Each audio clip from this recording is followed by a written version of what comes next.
How to change your key fob battery. Presented by Keyless Entry Remote Incorporated. Step 1. Push the silver button to release the inner key. Step 2. Place thumbs on either side of the line on the fob and pry it open. Notice that the plus side is up. Step 3. Press the black plastic to release the battery. Now put it back together with the new battery.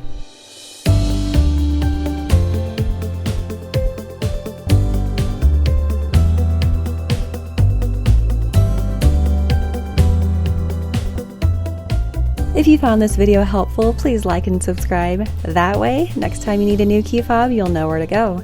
Keyless Entry Remote Incorporated, we're here for you.